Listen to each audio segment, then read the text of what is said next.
The emergency pod's hull vibrated with a bone-jarring intensity that spoke of imminent structural failure. Lieutenant Marcus Chen's hands moved across the control panel with the muscle memory of 1,000 desperate scenarios, each motion a silent prayer against the inevitable. Blood from a deep laceration above his right eye blurred his vision, but he didn't dare take a hand off the controls to wipe it away. 17 minutes earlier, Outpost Omega-9 had been humanity's most advanced defensive platform, a testament to human engineering and stubborn resistance. Now it was nothing more than an expanding cloud of molten debris and frozen corpses, spinning silently against the infinite black of space. Chen's communication officer, Specialist Area Kim, lay unconscious in the pod's secondary seat. Her environmental suit was torn, revealing a horrific plasma burn that ran from her shoulder to her hip. The medical diagnostic display flickered between her vital signs and a series of increasingly desperate warnings. Oxygen levels critically low, hull integrity at 62% and dropping, emergency propulsion systems operating at 38% capacity. Standard human survival protocols are a joke, Chen muttered, a bitter laugh catching in his throat. The Zarn Imperium had made that abundantly clear over the past decade. What had once been humanity's proud interstellar civilization was now reduced to scattered refugee colonies and desperate resistance cells. The proximity alarm screamed to life, its harsh electronic wail cutting through the pod's pressurized interior. Zarn pursuit vessels, biomechanical nightmares of adaptive hull technology, and quantum-entangled weapon systems were closing in. Their sensor profiles locked onto the pod's signature with predatory precision. Chen knew the mathematics of survival. 1 in 10,000 was a generous estimate.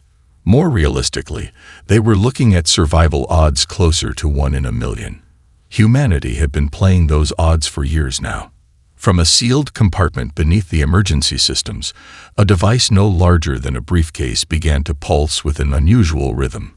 It wasn't standard military equipment. Hell, it wasn't even officially recognized by any human military command structure. Dr. Elena Rodriguez's prototype, a piece of technology that had been laughed out of every traditional research forum, was their final, desperate hope. The pod's communication system crackled to life.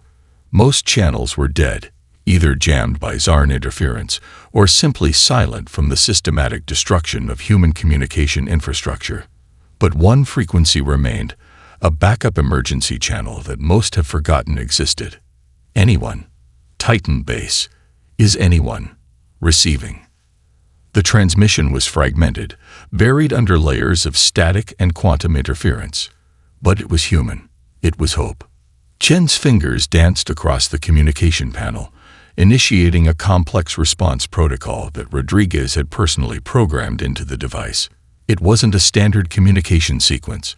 It was something entirely different, a method of transmitting information that defied conventional communication models. The unconscious Kim stirred, her hand twitching involuntarily. Chen glanced at her, a moment of raw emotion crossing his battle-hardened features. They had served together for 3 years.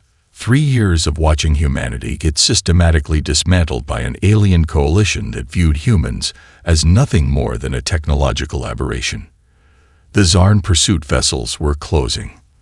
Their sensor probes began to penetrate the pod's weakening defenses.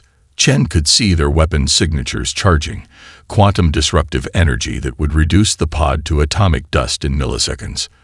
But something was different this time. The briefcase-sized device continued its unusual pulsing. Its surface began to shift, molecular structures realigning in patterns that defied conventional physics. This wasn't just a piece of technology. This was something else entirely. "Come on," Chen whispered, a prayer and a challenge wrapped into 2 simple words. "Show them what we're made of." The research facility on Titan was a monument to human desperation and ingenuity. What had once been a pristine scientific outpost was now a fortified bunker, its gleaming corridors reinforced with salvaged ship armor, its pristine laboratories patched together with cannibalized technology from a dozen failed human colonies. Dr. Elena Rodriguez moved through the facility like a restless ghost, her movements a perfect blend of scientific precision and military discipline. At 42, she bore the weight of humanity's last great hope, a technological breakthrough that most considered impossible and many believed was nothing more than a fever dream. "Show me the latest simulation," she commanded, her voice cutting through the ambient hum of quantum processors and experimental hardware. Jack Nakamura, her lead engineer, pulled up a holographic model that defied conventional understanding. It wasn't a traditional computational display, but a living, breathing representation of strategic potential.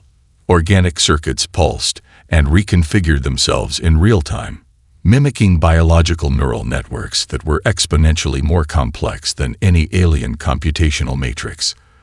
The other members of her small team watched in a mixture of awe and terror. Dr. Arav Mehta, their theoretical physicist, had been the first to propose the radical approach.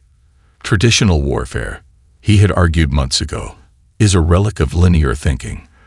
The Czarns see combat as a mathematical equation. We need to see it as a living organism. Their team was a motley collection of humanity's finest minds, those too stubborn or too brilliant to accept the seemingly inevitable extinction of their species. Dr. Yuki Tanaka, a quantum computing expert who had lost her entire family in the Proxima Colony massacre, worked alongside Marcus Rodriguez, Alina's younger brother and a veteran neural interface specialist. "The military brass called us mad," Jack muttered, adjusting the holographic display. "Said we were wasting the last of humanity's resources on a theoretical pipe dream." Alina's laugh was sharp, devoid of humor. "They've been saying that about every human breakthrough in history. The Wright brothers, Einstein, the first quantum computing teams. Being called mad is our most consistent innovation." The holographic model continued its dance of potential. Where traditional combat systems generated predictive models based on historical data, their prototype, dubbed the Adaptive Response Matrix, ARM, generated potential scenarios in real time. It didn't just predict. It learned. It adapted. It transformed. Dr. Mehta leaned closer to the display, his dark eyes reflecting the pulsing circuits. "Look at the complexity of the neural pathways. We're not just creating a combat system. We're essentially birthing a new form of computational intelligence."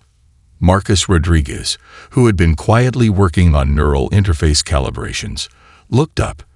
"That's exactly what terrifies most people. A thinking weapon is more dangerous than any static system." The facility itself was a testament to human resilience. Located deep within Titan's methane lakes, shielded by layers of advanced stealth technology, it represented humanity's last research stronghold. Conventional sensor systems would detect nothing more than background radiation and geological noise. "We have less than 3 months of resources left," Jack said quietly, a statement of fact rather than a complaint. "If we don't prove the concept soon, we'll be shut down." Alina's hand touched a sealed container near her primary workstation. Inside was the first full prototype of the ARM system, a device that looked disappointingly mundane. No massive quantum processors, no complex energy signatures, just a compact module that could easily be mistaken for a standard server backup unit. "They want bigger guns," she said, repeating a mantra that had become their team's unofficial motto. But warfare isn't about firepower. It's about information, prediction, adaptation. Dr. Tanaka walked over to a wall covered in failed prototype designs, each a stepping stone to their current breakthrough. Sketches, quantum computational models, neural interface diagrams, a visual history of human innovation born from desperation. "If this works," Jack said, his voice a mixture of hope and terror, "we'll either save humanity or prove we're completely insane." Alina Rodriguez allowed herself a grim smile, the kind of smile that had become characteristic of humanity's resistance, defiant, unbroken. "Those," she responded, "are our only 2 options now." The prototype's first true test came unexpectedly. A Czarn scout ship, designed to be invisible to all known scanning technologies, approached the Titan research base. Most would have seen this as certain death. Rodriguez saw an opportunity. The moment the alien vessel entered scanning range, something unprecedented happened. Their prototype system, which they'd started calling the Adaptive Response Matrix, ARM, didn't just detect the ship. It predicted its every potential movement with terrifying accuracy. Jack watched in stunned silence as the system generated not just one potential defense strategy, but hundreds of interconnected responses, each adapting in microseconds based on potential alien countermoves. "It's not just analyzing," Rodriguez whispered. "It's thinking." The Battle of Proxima Centauri was never supposed to be a human victory. 17 Zarn dreadnoughts, each the size of a small moon, converged on the last significant human defensive position. Their weapon signatures could obliterate entire planetary systems. Lieutenant Chen, now integrated with the ARM system, experienced something beyond traditional combat. He wasn't controlling a ship. He was becoming part of a living, breathing strategic organism. Each movement, each weapon discharge was simultaneously a defensive measure and a predictive strike. The Zarn commanders watched in mounting horror as their perfect battle plans disintegrated. Ships that should have been impossible to track became vulnerable.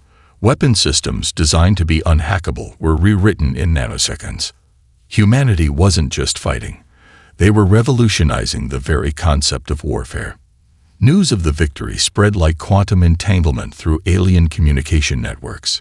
The Rodriguez Matrix, as it was now known, wasn't just a weapon system. It was a fundamental reimagining of strategic engagement. Alien analysts struggled to comprehend what they'd witnessed. Traditional computational models failed. Machine learning algorithms crashed when trying to reverse engineer the human approach. What they didn't understand was that the Matrix wasn't a technology. It was a living philosophy of conflict, adaptable, unpredictable, almost sentient. The alien response was swift and desperate. Entire research divisions across multiple star systems worked to understand and counter the human breakthrough. But for every alien attempt to replicate the technology, humanity was already 3 steps ahead. The Rodriguez Matrix learned, evolved, transformed. What worked in one battle became obsolete in the next. Rodriguez and her team weren't just scientists anymore. They were architects of a new form of strategic thinking that transcended traditional warfare. The human counterattack was nothing like traditional warfare. It was a surgical deconstruction of the Zarn Imperium's control structures, a living, breathing strategic assault that defied every known principle of military engagement. Admiral Clarissa Rodriguez stood on the bridge of the Prometheus, humanity's most advanced command vessel. The ship was less a traditional warship and more a mobile computational nexus, an extension of the Rodriguez Matrix that seemed to breathe with a living intelligence of its own. "Incoming quantum communication intercept," her tactical officer announced. Zarn command network attempting to redistribute defensive formations. Clarissa's neural interface pulsed. She didn't just see the battle. She experienced it as a complex, evolving ecosystem of potential scenarios. The Rodriguez Matrix generated combat strategies faster than the Zarn could process their own defensive movements. Lieutenant Marcus Chen led the spearhead assault, his consciousness so deeply integrated with the Matrix that the line between human pilot and adaptive intelligence had become fundamentally blurred. Each movement of his squadron was simultaneously a defensive maneuver and a predictive strike, creating spatial geometries that defied traditional understanding of combat mechanics. "We're not just attacking," Chen communicated through the neural network. "We're solving a complex, adaptive problem in real time." The human fleet moved like a living organism. 12 vessels that could coordinate with a precision that made the Zarn's massive dreadnoughts look like primitive constructs. Where alien military doctrine emphasized overwhelming force, the human approach was something else entirely. A dynamic, evolving strategy that treated conflict as a living, breathing system. Dr. Elena Rodriguez monitored the assault from the Titan research facility. Each moment of the battle was a real-time refinement of the Matrix's capabilities. The system wasn't just fighting. It was learning, evolving, understanding. Zarn defensive network entering cascading failure, Jack Nakamura reported, his voice a mixture of scientific excitement and strategic focus. Computational disruption spreading across multiple star systems. The assault wasn't about territorial conquest. It was a fundamental challenge to the Zarn Imperium's entire strategic paradigm. Human ships moved with an impossible fluidity, anticipating weapon discharges before they occurred, generating counter-strategies faster than the alien computational networks could process their own intentions. Entire Zarn defensive sectors collapsed not through brute force, but through a complete disruption of their computational logic. The Rodriguez matrix didn't just predict enemy movements. It understood them, anticipated them, existed several strategic moves ahead of traditional computational thinking. They're trying to adapt, Dr. Arav Mehta observed, watching the battle's computational landscape. But adaptation is now our primary weapon. The human assault was a performance of strategic brilliance. Each engagement was unique, each movement a work of improvisational art that left alien military commanders in stunned silence. The Rodriguez matrix treated combat as a complex, living problem to be solved, not a linear equation to be calculated. Quantum communication networks across multiple star systems began to show signs of systemic disruption.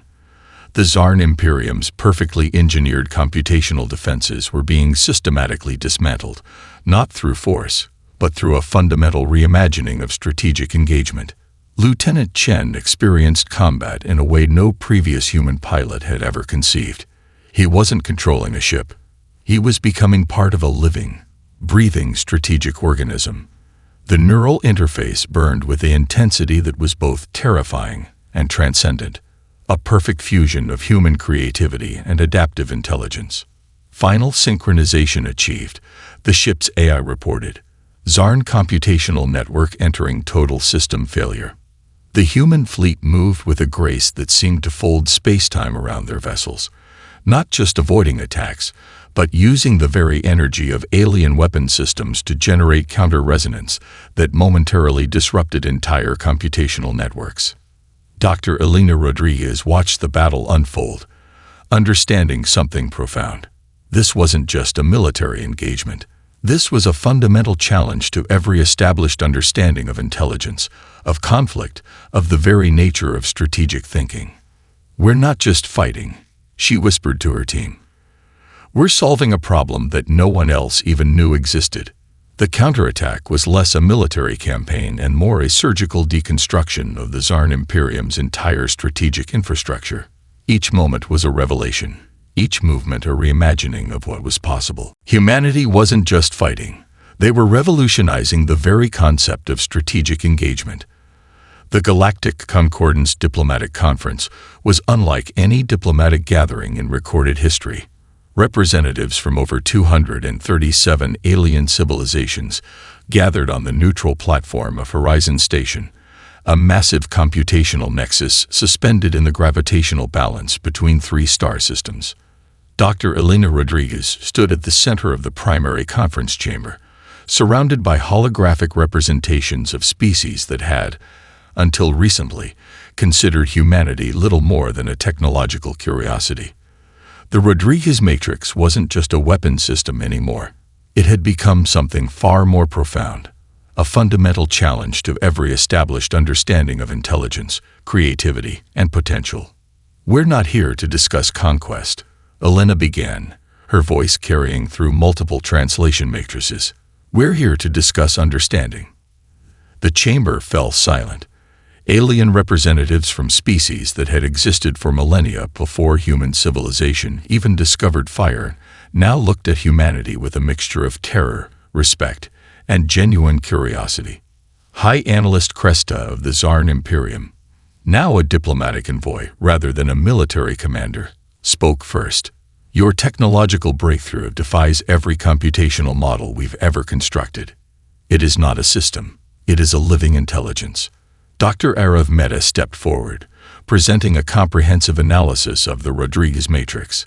"What you're seeing is not just a technological innovation," he explained.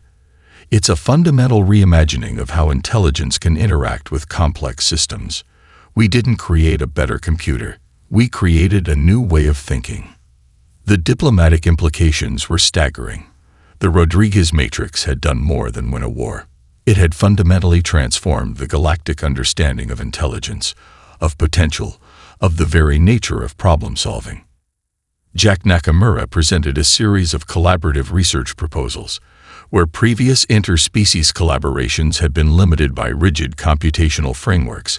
The human approach offered something revolutionary, an adaptive, living approach to scientific exploration. Xenobiological research teams saw unprecedented potential. The Matrix's approach could revolutionize understanding of complex ecological systems, of adaptive biological networks, of the very nature of intelligence itself. Medical researchers recognized possibilities for understanding complex biological interactions at a level never before conceived. Economic planners saw potential for modeling intricate market dynamics with a flexibility that defied traditional computational approaches. But the true power of the breakthrough lay in its philosophical implications. Humanity's strength, Alina explained, has always been our ability to challenge established paradigms, to see problems not as fixed equations, but as living, evolving systems. The conference became something more than a diplomatic gathering. It was a fundamental reimagining of interspecies potential. Lieutenant Marcus Chen, now a key diplomatic liaison, understood the deeper significance. The Rodriguez Matrix wasn't just a technological system. It was a living philosophy, a way of understanding complexity that was uniquely human. Dr. Yuki Tanaka presented collaborative research initiatives that would have been impossible under previous galactic computational models. Complex problems that had stumped multiple civilizations for centuries could now be approached with a fundamentally new perspective. The diplomatic representatives began to understand something profound. Humanity's technological breakthrough was about more than military superiority. It was about a completely new approach to understanding complex systems. We're not offering a technology, Alina concluded. We're offering a new way of thinking. The station's massive computational core displayed a living representation of the Rodriguez Matrix, a complex, evolving neural network that looked more like a living ecosystem than a traditional computational system. Horizon Station itself seemed to pulse with a new potential. The very nature of interspecies collaboration was being reimagined in real time. Marcus Chen looked out at the gathered representatives, beings from civilizations that had existed for millennia, now looking at humanity with genuine respect. The Rodriguez Matrix had done more than win a war. It had fundamentally transformed the understanding of intelligence, of potential, of what was possible. Dr. Alina Rodriguez stood at the center of it all, understanding a simple truth that had always defined humanity. The greatest technology is not about power. It's about understanding. The galaxy was about to change, and humanity, once considered a technological footnote, was leading the transformation.